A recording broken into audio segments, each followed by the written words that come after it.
All right. Well, I'm super excited to have Carrie Lelwica joining the show Yes. today. Hello. She works in artist management, and we first started working together because of our mutual client relationship with the Dries. Yes. We're a great husband and wife country duo, and so you've been doing a lot of management and consulting, and you've done a lot of stuff in production and touring. Yes. So I think this could be kind of a cool conversation to explore all Sure. those topics. I mean, where do we start though?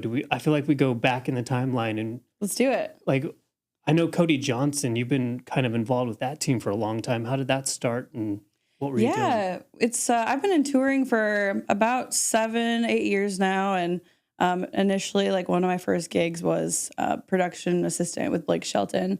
My first like entry level was actually a catering position for that tour, and so that was 2017, 2018, and we jumped on the road as a catering assistant, and then I was also hired as a production assistant the following year, so promoted that way, and then kind of dominoed into different gigs with Allison Krause as a production assistant, Hunter Hayes as production assistant and VIP coordinator, and then there was a little bit of a gap in my work, and I was interviewing for a country band, and I had made it to like 5 interviews, and on the 5th interview with management, they're like, "We love you, but we're going to go with somebody in the family that the band already knows," and we're like, totally understand, but it was definitely like a time commitment. I was bummed to lose that opportunity. And like the very next day, I got a call from promoter Brad Garrett, Cody Johnson's promoter and Justin Moore's promoter at the time, Police Productions. And he's like, "Hey, Carrie, I got your name from Todd Ortmeyer and wanted to see if you're interested in a position with us as a production assistant for Cody Johnson and Justin Moore on our tour." And where was Cody at that point of his career? Opening for Justin Moore. Opening for in Justin, hockey okay. arenas. Okay. Yeah, and so that was literally the very next day after I didn't get the job with that country band. And so I'm just like, that's such a God moment for me of like, okay, one no turns into the right yes. Yeah, you know when what I one mean? door closes, that just means another one's going to open. Yeah, so that was always such like important part of like the story for me of like timing was just perfect. And I feel like if I would have gotten that job with that band, my life would be totally different. And so very grateful for Todd Ortmeyer throwing my name out there and Brad Garrett giving me a chance to jump on the road as a production assistant for them. And then I've been promoted as a promoter rep. So basically what that is just kind of a liaison for the promoter and the tour, kind of helping out with whatever they need, hospitality, meet and greet, backstage bar, all that stuff. So, Yeah. But I've been doing that for 6 years now. So you've been pretty close in watching that whole trajectory with Cody Johnson. What do you think were like some of like pivotal moments that happened throughout that time that really kind of took him to the next level and then the next level after that? Wow. Yeah. I mean, it was really just on a kind of throwback. 2016, Cody was playing Third and Lindsley in Nashville. And I think I heard Diamond in My Pocket. And I was like, this song is great. Like, I want to go out and see this guy. And yeah, I always kind of in the back of my mind, I'm like, I'd love to work with this team. Like, I love what he was building. And so like to see him out on the road with Justin Moore, supporting Justin, and just those shows were electric. Like, you can't get more country than Justin Moore and Cody Johnson. Like, it was just powerful. And then when we transitioned to Cody headlining and doing his own hockey arenas, 4,000 cap, I mean, it was just kind of a movement. We could just kind of feel it growing. And I'll never forget, like, the moment where Cody played Till You Can't for the very first time live. Mm-hmm. And I was in the production office, and I hadn't heard the song yet. And I, like, literally ran out to the crowd, and I was like, what is this song? Like, what is happening? Like, and I think every night, like, if I could and I was able to make time for it, I ran out and took a video of it. Yeah, my brother has that tattooed on him. Yeah, yes. He has it tattooed on him. That was like the shift for Cody, and I'll never forget his manager texted me. He's like, "Do you have any videos of Till You Can't live?" And I was like, "Do I?" So I like sent him a folder of like 60 videos. He's like, "Oh my gosh." The dynamic of that song at the end when it just like crescendos with the drums and it's just like, oh man. The message of that song, like it just it hit hard, and it fell at a time when everybody needed to hear that. And so that was a big shift. And I mean, from seeing Cody at Third and Lindsley to playing, double nights at an amphitheater in Denver this year. And last time he played in Fargo, North Dakota, I think he played to like 700 people. And this year he played to about 15,000 people. So it's just crazy. As you watch that happen, what are you feeling like? What's the main factor that's causing that? Because it's very grassroots and organic, the way that fan base quickly exploded.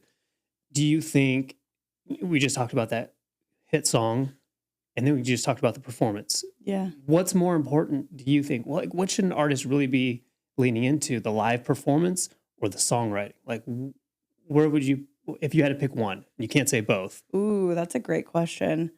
I think what I've learned is it's all in the song.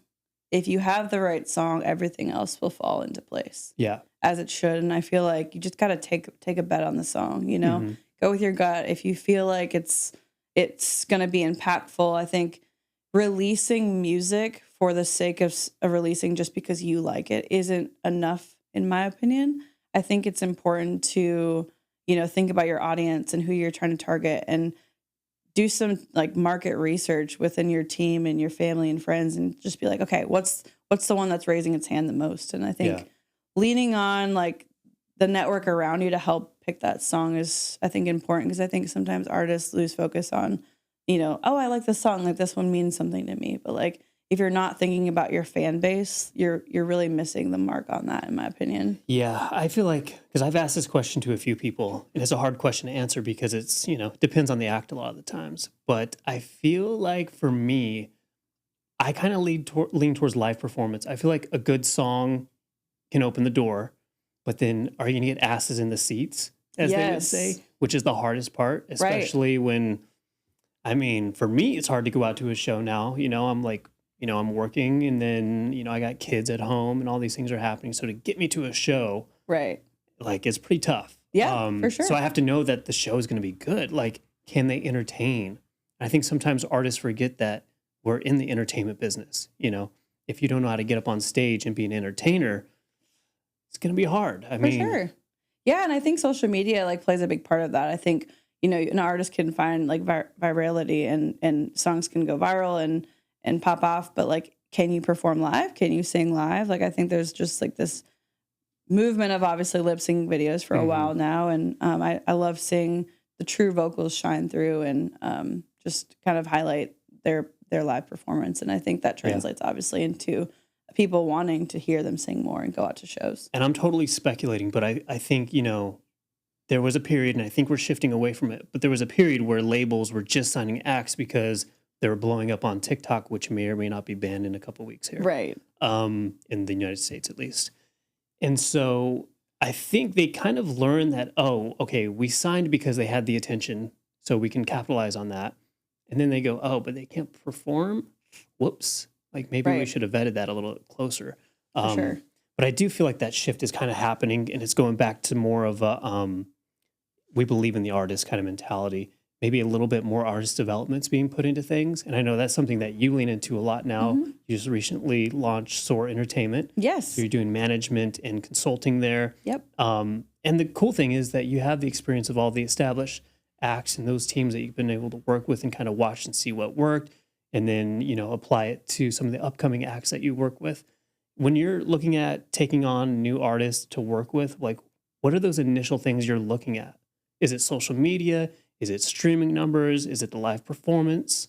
What are you Totally. looking at? Yeah, I think honestly, I've been very fortunate to have a great foundation of friendship with most of my clients. And that's been just an important driver of like me truly having faith and believing in those artists. And I think if I was just doing something for, a transaction or a service without like any heart in it, like that wouldn't be true to myself. And so I feel like that was a big part of why I started SOAR was like, I want to work with people that I want to work with Hmm. and just surround those artists with unconditional support and love and encouragement. And so I think foundation of friendship is important. And then also like just their work ethic, truly like you can't outwork those artists. And if like they're not willing to, get after it every day, wake up and grind, I think that's going to be hard for me to work with that artist. So I think just like motivation and work ethic is probably key, like number one for me. Yeah, for sure. The work ethic thing is Yeah. huge because I would say the hardest part, okay, I would say the second hardest part about being an artist in the music industry is getting attention, right? And then the second hardest part is holding that attention and Yes. keeping it and building upon it. Right. And so it truly takes a village of people to rally behind you and Mhm. help move all those parts to kind of keep you front and center, in moments of attention so you can capitalize on it and keep building your fan base. And obviously, I think one of the main things is the organic factor of just word of mouth, friends telling friends like, hey, you need to check this out. I think that's probably a big thing with Zach Bryan and how that all exploded. just word of mouth. For sure. Yeah. And I think artists, if you feel like you're not ready to, to put new music out there, like there's other ways to work, like keep your head down, go out to writers rounds, mingle, network, write as much as you can, just support other artists. And I feel like the timing will all make sense. But as long as you've got like the mindset of like, all right, what can I do today to move forward? Like that's key. Yeah. And the mindset of like how every day, like, how do I get better? How do I Yeah. get a little bit, 1% Yeah. better at songwriting or performing or networking or whatever the case may be? I think, because I think it's really, really easy to write a good song these days. You have so many like templates to work off of, right? Right. But how do you write a great song? How do you tap into that? And what does it take? And I was watching, I forget which songwriter was talking about it on a podcast, and they were saying how taking chances in the writer's room, really taking a risk on something and not playing it safe on whatever you're trying to write or the melody. Take a risk because Right. that's really what's going to stand out and differentiate that song from all the other good songs, and potentially make it a great song. Yeah. I think details are key for me in songs. Like, tell me how that moment looked and felt. And like, you could say the truck, you could say the back seat, but like, use some brand names, use some specifics, like temperatures, like, was the sun setting? Like, just being more like, take us there. Like, that's what I think like really wins in a song, or like those personal details. Yeah, I think about like most of the songs that impact me, there's some sort of emotion that's being pulled out of me because of the song. Yeah, So tapping into the emotion in songwriting is huge. exactly. Okay, so let's go back to the touring thing, right? Yeah. If there's an act, let's say there's an act that's getting ready to go out on the road.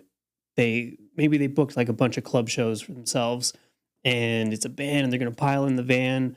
What are like 3 things you would tell them, hey, let's focus on these 3 things or 3 tips or whatever it might be to help them navigate the road life that they're about to enter?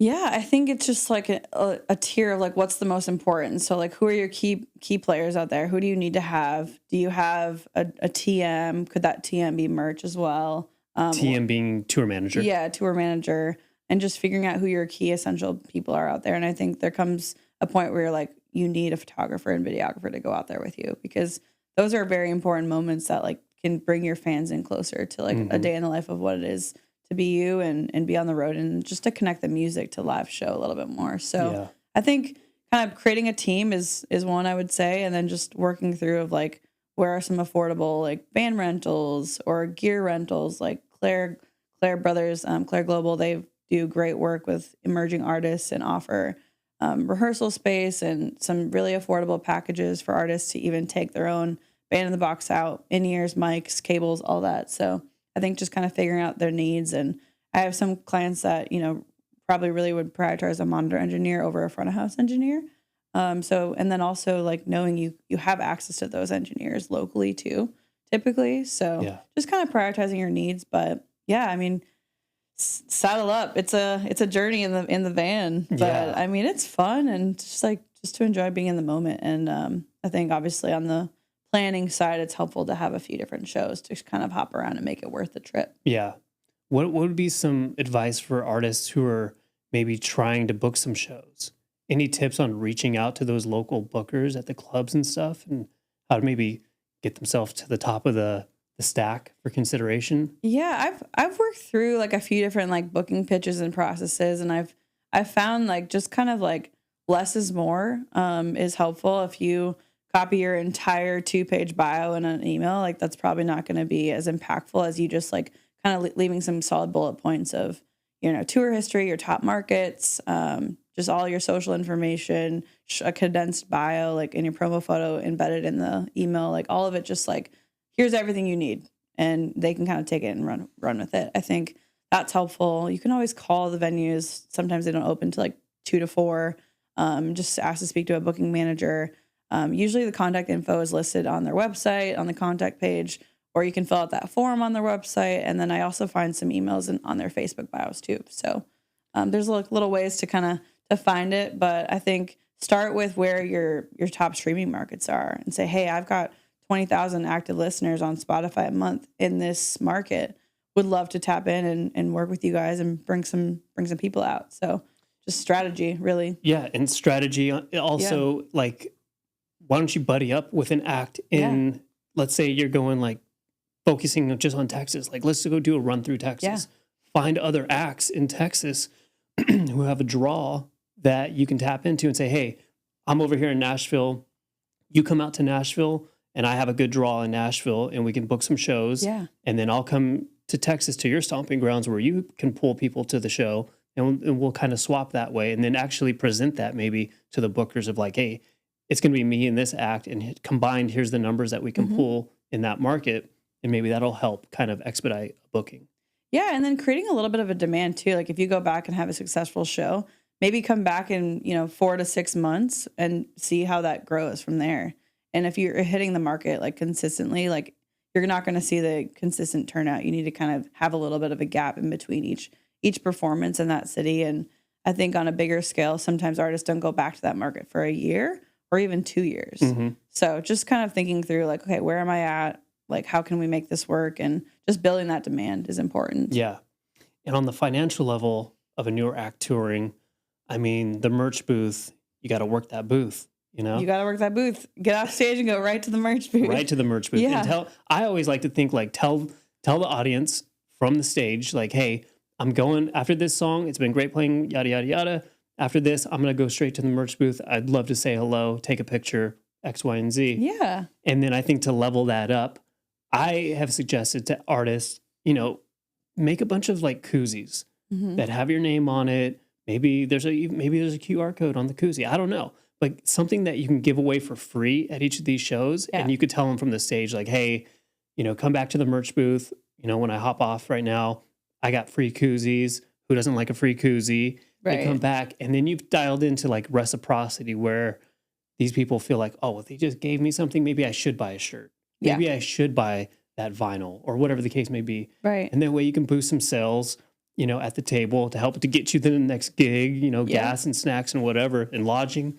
And then at the same time, they walked away at least with a free koozie that has the band or artist name on it, with a QR code that they could scan when they, wake up the next morning and were like, that show was great. Let's scan this and see what happens. And maybe it takes them to, Spotify or something. We're all fans of music in any genre, any artist in particular, but it's like thinking fan forward and like thinking about like the perspective, like what would a fan want and appreciate? Like I'm sure you've been at shows in the past where you're like, I'll never forget when this artist did this, or this is how I felt. And I think those are just like impactful moments that those fans will take forever, And one of my clients, Sean Stemaly, he's got a song that's about to go gold called Z71, and people ask him to like autograph their trucks. Like he literally like signs trucks. I'm like, it's just like you got to like have that personal like connection, and fans will never forget that. You know, absolutely. Literally, or it's gonna be on their truck forever. But yeah. My brother's thing is like I told you, he got the song title from Cody Johnson tattooed on himself. Yeah. Now what he likes to do is he likes to go out and have them autograph his arm or whatever, and then he gets it tattooed. I'm like, wow, you really believe in that artist, huh? Like, it must be good. That's a great song. There's some good lyrics in that. Yeah. So road life is crazy. Is there if you think back to all the time on the road that you've spent, is there anything that jumps out of like, I can't believe that happened? Gosh, I mean, I feel like 1 year ago, Cody Johnson played Bridgestone Arena in Nashville and for the first time, and he did it 360, which means like there was no back of the stage. He filled the entire bowl. Like in the round kind of thing? Essentially, it was in the round. So there were seats all the way around the stage. It wasn't in the very center of the room. It was a little bit pulled back. Okay. Just like that was such a moment for him. And to have Brooks and Dunn there show up and surprise everybody was just like full circle for me, because I was a huge Brooks and Dunn fan growing up and still am. And I think just the electricity backstage of what that moment was so inspiring. And now we're coming back to Bridgestone twice for 2 360 shows in February again. So just really excited about that. And I think what happens backstage is just there's so much energy and like it's electric. Everybody's just so fired up. And I think you work so hard, and you've got hard travel days and some challenging cities or venues, but like it's nice to be able to go back to those shows and those memories and be like, wow, like that was really a moment in time. And it's just cool. It's cool to see it all the magic behind the stage. I think that's where I was as a fan. I was at concerts and I'm just like, what's happening backstage? Yeah. Like know. I was so distracted by like thinking about the magic that it takes to, and the entire team that it takes to put on those shows. And so I think just being a part of that, backstage activity and seeing those dreams come true for everybody is the mystical wild. backstage. I think so many people are, fans of music are like, what is going on backstage right now? And how do I get back there? Right. I've been backstage enough now that I'm kind of like, okay, I know what's going on. Yeah. And I'm like, some nights are really cool because there are other artists that come in and hang out and stuff like that. And I remember one time I snuck into a Bruce Springsteen, That's awesome. not a concert. I had tickets, but it was one of those things where it was like a VIP drawing to see if you can get on the floor or get in the pit part of the floor. And so we went and we had to wait in line like all day. And we did get the wristband. So we were in the pit, which meant like we were in the first maybe 10 rows. Yeah. And then once you got that, then it was like, I don't know, 2:30 or 3 o'clock in the afternoon. It's like, well, the show doesn't start till 8 o'clock or something. Yeah. And so we were just walking around. It was an arena and we were walking around and we found one door that was propped open a little bit. And we're like, let's do it. Let's go in. Let's go. So we snuck in there. We just walked around and acted like we belonged. Yeah. Like, we're supposed to be here. I probably looked 12 at the time. So I don't know how we pulled it off, but I remember we were listening to Bruce and the band do sound check. Yeah. I'm like, oh my gosh. We went out to the seats in the arena and we're like watching them sound check. And then we're like, okay, let's not push our luck. Let's leave now. And so we left and we went to a restaurant. That's amazing. Yeah, it was fun. Wow. I've snuck backstage a couple of times. Some of them I'm not going to talk about because I think I did break a couple laws. But oh, nice. Yeah. We've all been there. So on the tip of working with some acts that are on the come up. Yeah. I know, especially in country, everybody's like, how do I get an Opry debut? How do we make that happen? And I know recently you had an artist who did have an Opry debut. So what was like that journey like of, building relationships and networking and making sure the folks who make those decisions at the Opry are kind of like aware of the artist and really actually considering an Opry debut? What's that look like? Yeah, I been fortunate to have a longtime friend. Her name is Anna. She's been in the Opry Entertainment family for a while, starting at Ole Red and at the Opry, and she had been on the artist relations team, and we were getting coffee, just catching up, and we had talked about one artist, Ashland Craft, who I've been working with, and she's like, she's been on our list for a long time. Like, how has she not made her Opry debut yet? And we're like, well, let's do it. Let's make it happen. And so they had meetings internally and brought Ashland in to do what they call my Opry intro. It's just meeting the team, playing some music, kind of getting a tour of the Opry and just like learning about the history and what it means to play there. And so that's where the act actually goes in, meets the team at the Opry, performs some songs. Yeah. And it's really kind of like an introduction meeting. Yep, exactly. Yeah. So it's just kind of a, personal time to get to know the team and see the Opry and learn the history. And then from there we picked a date and we were just kind of trying to think through when it would make sense best in our touring schedule and obviously wanting friends and family to be there. But we picked July 23rd this past year and it was amazing. And I think kind of a part of that journey was, okay, how are we going to break the news to Ashland and like in the most unique way? And I obviously work with Cody Johnson and I was just thinking, I'm like, what a perfect way to make that, announcement. And so I asked Cody's team if he'd be willing to make the announcement and break the news to her. So he recorded a video and we had a show actually at Ole Red for their birthday bash this past year. And Ashland had previously played there a long time ago and was in the house band there. And I was talking to Dolly Chandler and I'm like, okay, I have this vision. Can we get this video on the screen and surprise her like mid set? And so it worked out. Dolly went on stage and was like, Ashland, we just want to thank you for being in the family and we really appreciate all your hard work. And we got somebody that wants to say something to you. And then she turns around and Cody's up on the big screen at Ole Red and breaks the news that she's going to make her Opry debut. So it was amazing. Everybody there was in tears and cheering and crying. And it was amazing. So that was how we told her. And yeah, it was a very special moment. That's awesome. Do you know if there's any key indicators that the team at the Opry is looking at when they're considering these acts? Because they have a list that they're watching, but like, is there anything that you know of that they're going like, okay, now's the time we should do it? Like what what the factor is? I think honestly that they're always watching and they're tapped in to, up and coming artists. And obviously I think it's very, I think timing focused. And if an artist has, a lot of things happening, record deals, publishing deals, management deals, if there's a release that's, showing any viral moments, I think that's obviously a factor. But I think just truly like it comes down to like, has this artist really gotten a chance? Because I think they saw that Ashland had been working her tail off and had released her debut record, Traveling Kind, and just felt like it was overdue. So I think in that case, it was just time. Yeah. But I do know, like, I think timing is everything. So if we're out there listening to this and you want to play the Grand Ole Opry, I think just definitely like keep working hard and the time will fall into place for sure. Yeah. And speaking of maybe skipping the line, there was an artist recently who did kind of skip the line a little bit. Yeah. You know what I'm talking about? Post Malone. Yeah, a little bit. There's a little bit of line skipping maybe. Yeah. But going back to your point, they are looking at work ethic. Like Yeah. people can see the work ethic of the artist.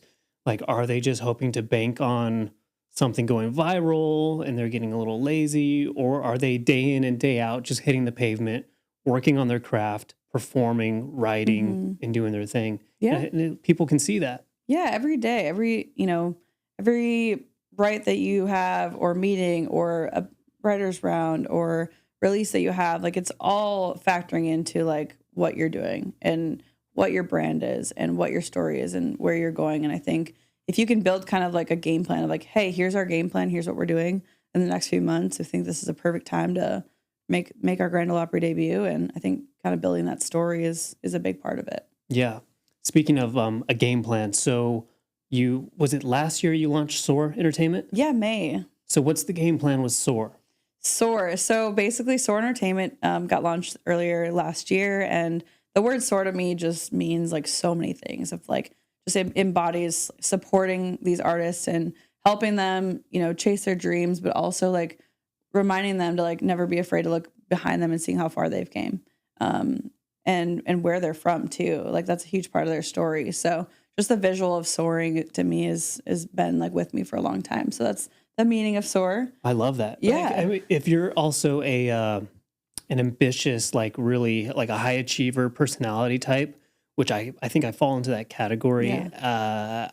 I forget how far I've come. Yeah. And I forget like, oh, I've built this company and I've made things happen, and because you're just grinding every day, just like the artists and their work ethic, your team members have to have, a Right. parallel or even better work ethic. But like you said, maybe the artists should have they should be setting the pace for work ethic. But yeah, I Yeah. forget like what I've accomplished and looking back and Well, taking yeah. a pause. I think some people are like they frown upon like looking in their past and like where they were, but I'm just like that's such a huge part of who we are right now. And so like just kind of honing in on that and even like establishing that as like a part of their brand too, and just like their roots and what they're all about. And so that's kind of what Soar embodies of just like really, encouraging those artists to, lean into all of that and just keep chasing their dreams and like figuring out what each artist's goals are and helping them achieve that. And I think, we've tiered it to artist management, day-to-day management, and then consulting. Mm-hmm. So there's 3 levels. And just what that means is there's just different involvement. So artist management is all in, all encompassing, all services. And then day-to-day management's more of like, admin, calendar coordination, scheduling meetings, just helping tee some things up. It's still very involved. I think it varies per artist. And then consulting is just if an artist wants to hire us like per project or for an hour consulting session, that's something that we're wanting to grow into this year. So if there are any artists that like want to just have a meeting for an hour or 2 hours, like we can do that just to help them kind of get on track to where they're headed. Which in those 3 tiers, what's more fulfilling for you? I really enjoy them all in different ways, but I think obviously there's some pride in management because it's like your partners, you're in it, and I love the concept of just growing with an artist and being a part of that journey. And so obviously management's been near to my heart for a long time, and that's partially why like I came off the road as much as I was touring at the time, because I just felt like I wasn't watering the management garden, watering the touring garden. I feel like I wanted to see Soar eventually grow and and really lean into it. And so I'm really proud we finally did it. Congrats. Thank you. Happy for you. Thank you. Let's talk about some of the artists you're currently working with and tell us about those, what they have coming up and what they're doing. Yeah, for sure. Sammy Arriaga is one of my clients, and he's crossed over into Latin country music, and it's been amazing to see what he's built on socials. He's built over a following of 1 million, and he's doing Spanish translations, and he's just kind of new to that scene, and I feel like one of the only ones doing it, and it's really cool to see how he's been able to translate songs into Spanish. And we've partnered with Walk-Off Entertainment. We're going to be working with them for a bunch of new releases, so we're excited about that. And he's been touring and will continue to be touring. I'm also working with Stemaly. He's writing, recording, all the things, so that's been fun. We've been friends for a long time, and finally this past year we officially partnered up, so very excited. And then also been working with Stephen Paul for a long time. He's also in the writing, recording process. And then I do day-to-day for Adam Sanders and Jenny Tolman. Awesome. Yeah. It's a good roster you have going. Yeah, it's been fun. And how about a shout out for Sydney? Yes, who works we love Sydney Hannon. She makes the world go round at Soar. She's my right-hand gal. Yeah, she's great. Let me leave you with one question. Okay. And I'm curious to see how you answer it, because you can answer it in many, many, many different ways. Let's say, okay, you're walking on, you leave the office here and you're walking on 16th Avenue, and there's an artist and they got their guitar strapped around their back, and they're like, hey, do you work in the music industry? And you're like, well, as a matter of fact, I do. And they go, well, how do I become successful in the music industry? What would be your response to that? Ooh, that's a great question. I mean, obviously, I'd love to hear their story a little bit and where they're from and their journey. But I think it would be a lot of the stories we talked about in this podcast of just like, are you writing? Are you living here? I think when I first visited Nashville, I had a few different interviews, and they were like, all right, you got to be here. Like, people really take that seriously. And so just figuring out, like, do they live here? Are they writing a lot? And I think one of my favorite pieces of advice was buy a lot of coffees and buy a lot of lunches. Take people out, pick their brain, which people hate that phrase. Talk to them, ask them questions, be intentional. And I think if you show that gesture of like, hey, I know you're taking an hour and a half out of your day to meet with me. Like, let me at least buy your lunch. Let me at least buy your coffee. I think that people are so willing to do that, and I just think that's such a nice way to thank them for their time. So that was something I did a long time, and I still do. Like, I think we're always learning and meeting new people and always being open to that. But I guess keep the faith, keep writing, and network, and buy a lot of coffees. Yeah, and buy a lot of coffees. Yeah, but to your point, being in the town, being in the city is huge. And whether that's Austin, Nashville, depends on the style of music, whether that's Los Angeles, New York City. I mean, you got to be in the hubs where the industry is active and thriving. Yes. You got to be in the scene to win. Yeah. I think I might tell that artist who asks, how do I become successful? I would say, well, do you know what your definition of success is? Yeah, that's great. Because I think you have to define it first. Right. And that way you know kind of where you're going. Yes. Otherwise, you're probably doing well and achieving things and hitting milestones. And you're like, but you still don't know where you're going because you never defined what success looks like. Right. And everybody's got their own definition. Milestone PR, by the way. Yeah, nice little plug there. Keep it under the radar. And then I should tell them right after that they should take a meeting with you. Yeah, hey, take me to lunch. Right? Take me to coffee. I love coffee. Take me to coffee. Yes. Love that. Well, thank you for coming in and chatting. And yes. I hope maybe we said some things here that help an artist who's trying to figure it out. I hope so too. Yeah. And if anybody has any questions, obviously feel free to reach out anytime. Yeah. Let's blow up her email. Let's blow it up. Carrie at soarentertainment.com. All right. Thanks, Carrie. Thank you.